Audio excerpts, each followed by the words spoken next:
शांति। सुनते हैं प्यारे बाबा के 27 मार्च के साकार मधुर महावाक्य।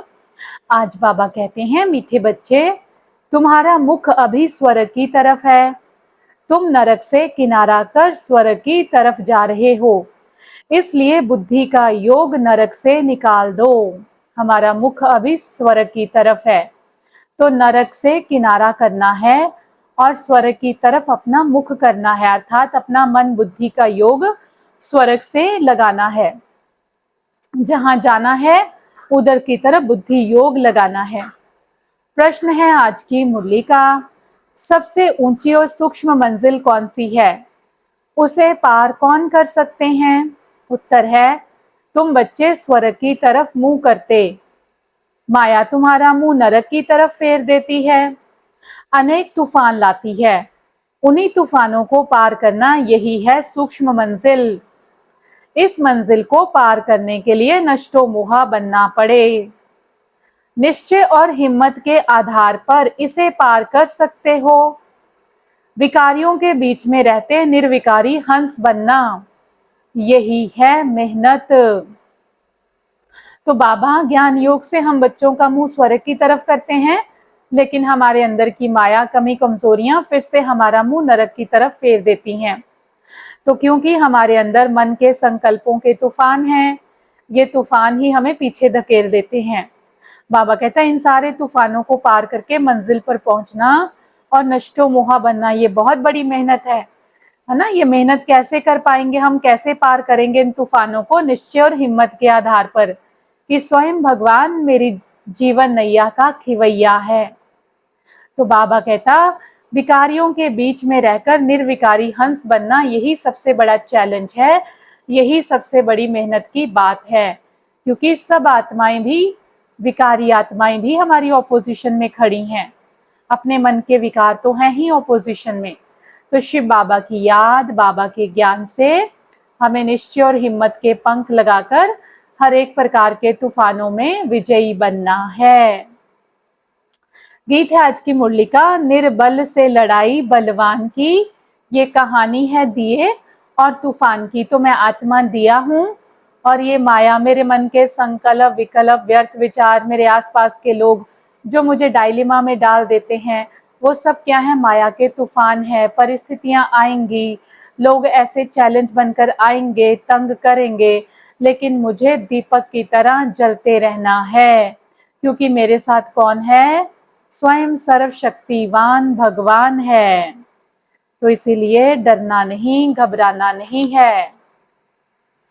आज की मुरली का धारणा के लिए मुख्य सार है, पहला पॉइंट, इस पुरानी दुनिया का अंत है। बाप डायरेक्ट आया है तो एकदम सरेंडर हो जाना है। बाबा ये सब आपका है, इस युक्ति से पुण्य आत्मा बन जाएंगे। दूसरा है, मुरली कभी भी मिस नहीं करनी है। मुरली में लापरवाह नहीं बनना है।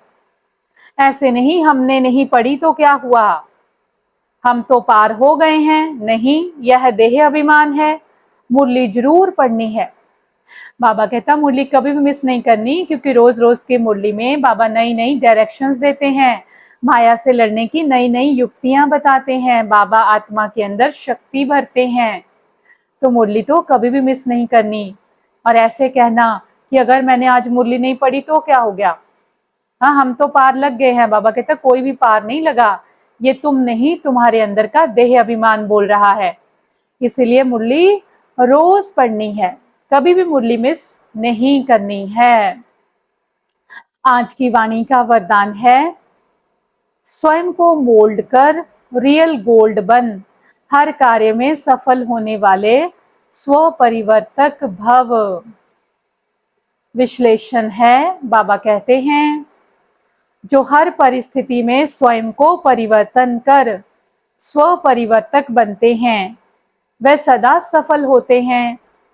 इसलिए स्वयं को बदलने का लक्ष्य रखो। दूसरा बदले तो मैं बदलूं नहीं, दूसरा बदले या ना बदले, मुझे बदलना है। हे अर्जुन, मुझे बनना है। सदा परिवर्तन करने में पहले मैं। जो इसमें पहले मैं करता वही पहला नंबर हो जाता, क्योंकि स्वयं को मोल्ड करने वाला ही रियल गोल्ड है, रियल गोल्ड की ही वैल्यू है। तो बाबा कहते हैं बच्चे सदा स्वयं परिवर्तन में पहले मैं करो। हम और बातों में मैं करते हैं, मेरा नाम, मेरे शान, मेरा, मैं और मेरा, मेरी सेवा। तो ये मैं का, इसमें मैं नहीं कि पहले करनी। बाबा कहता सबसे पहले मैं किसमें, कि अगर बदले तो कोई कौन बदले, सबसे पहले मैं बदलूं, इसमें हे अर्जुन बनो। तो बाबा कहता आप रियल गोल्ड बन जाओगे। जो अपने आप को मोल्ड करता है वही गोल्ड बनता है। झुकना झुकना नहीं, सदा के लिए बादशाह बनना है। जो सहन करते हैं वो सहनशाह बनते हैं, वो दूसरों के दिल को सदा सदा के लिए जीत लेते हैं। इसीलिए स्व परिवर्तन में सदा पहले मैं। स्लोगन है अपने श्रेष्ठ जीवन के प्रत्यक्ष प्रमाण द्वारा बाप को प्रत्यक्ष करो।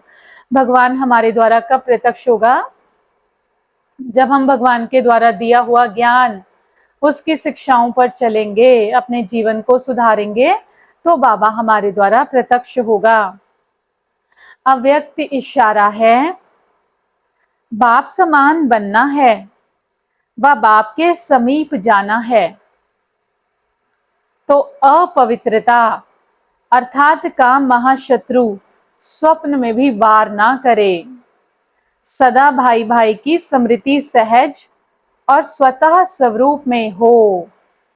आत्मा के असली गुण स्वरूप और शक्ति स्वरूप स्थिति से नीचे नहीं आओ। आत्मा का असली गुण, असली शक्ति स्वरूप जो स्थिति है वो पवित्रता है।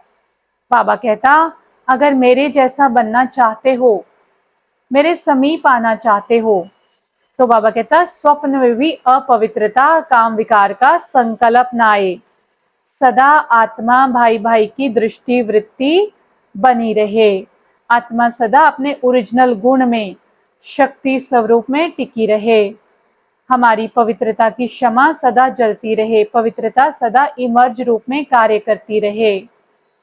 तो बाबा कहता आप बाप समान स्थिति का अनुभव कर पाएंगे अथवा बाप समान बन पाएंगे। तो उसके लिए अपना निजी गुण पवित्रता और रूहानियत को हमें अपने जीवन में धारण करना है कि मैं अनादि आदि परम पवित्र आत्मा हूँ। तो ही बाबा की प्रत्यक्षता हमारे जीवन द्वारा होगी। प्यारे बाबा का शुक्रिया। ओम शांति।